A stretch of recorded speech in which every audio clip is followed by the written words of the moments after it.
نحمدہ ونصلی ونسلم علی سیدنا و مولانا محمد صاحب الحوض الکوثر و صاحب الشفاء والسلام علی آلہ الطیبین الطاہرین و علی اصحاب الہادین المہدین الراشدین المسترشدین اما بعد فاعوذ باللہ من الشیطان الرجیم بسم اللہ الرحمن الرحیم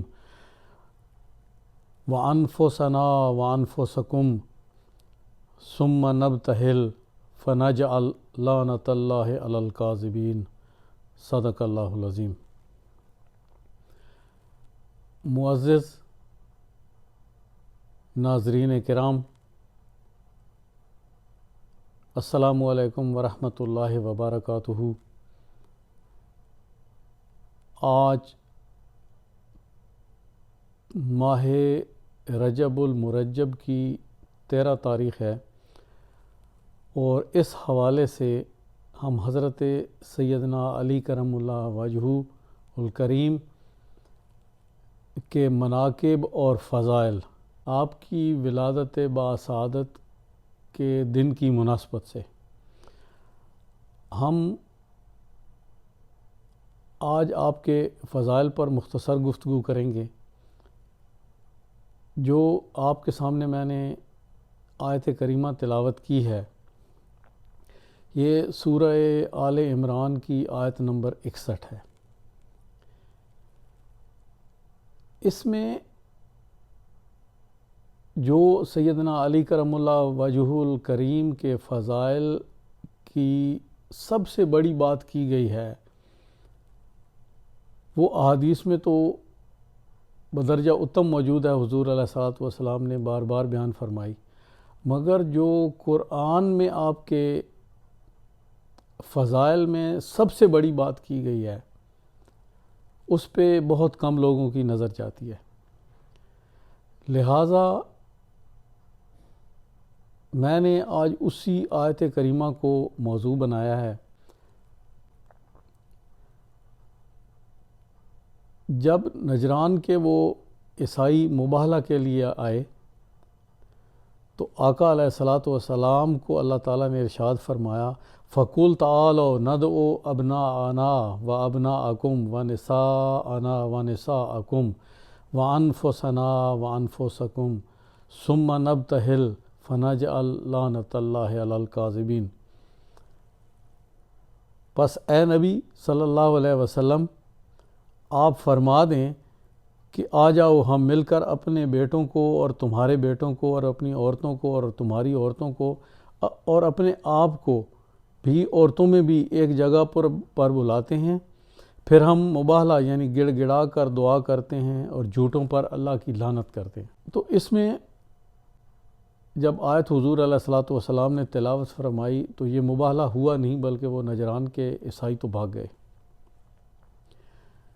اس کی تفصیل الگ ہے، لیکن جو اس آیہ کریمہ میں ندا دی گئی ہے، ندعو ابناءنا، کہ تم اپنے بیٹے لے کر آؤ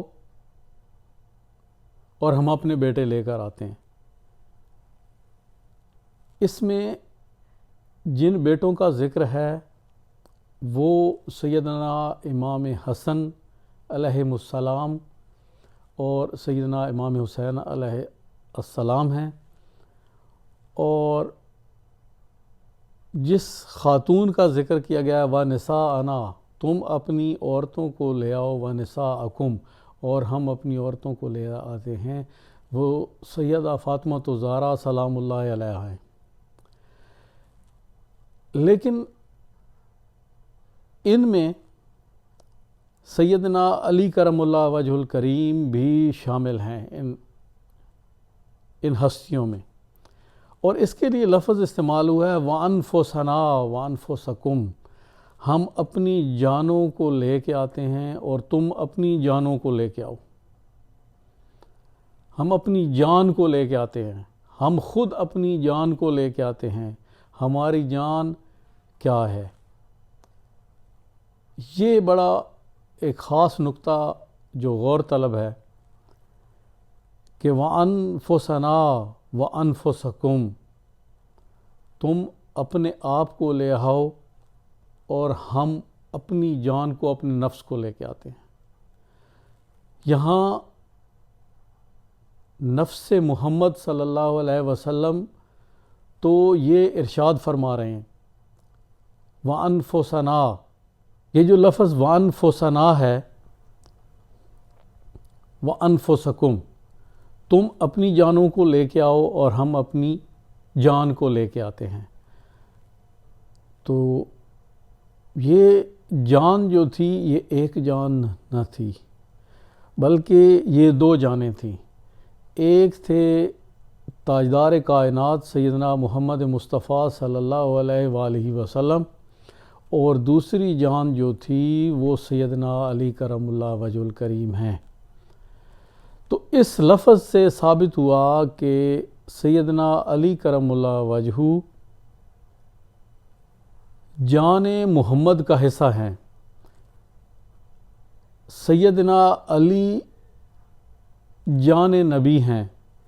یہ انفسنا جو لفظ ہے اس میں نبی کریم صلی اللہ علیہ وآلہ وسلم اور سیدنا علی کرم اللہ وجہ الکریم کو ایک جان بیان کیا گیا ہے۔ یہ دو جانیں الگ الگ نہیں بلکہ جانیں واحد ہیں۔ تو اس سے ثابت ہوا کہ سیدنا علی کرم اللہ وجہ نفس محمد کا حصہ ہیں۔ یہ جو وانفسنا ہے یہ ایک نفس ہے اور اس میں شامل دو ہستیاں ہیں، ایک سیدنا علی کرم اللہ وجہ ہیں اور ایک رسول اکرم صلی اللہ علیہ وسلم ہے۔ اور آپ پورا قرآن اٹھا کے دیکھ لیں، یہ سعادت کسی اور کو سوائے سیدنا علی کرم اللہ وجہ کے نصیب نہیں ہوئی۔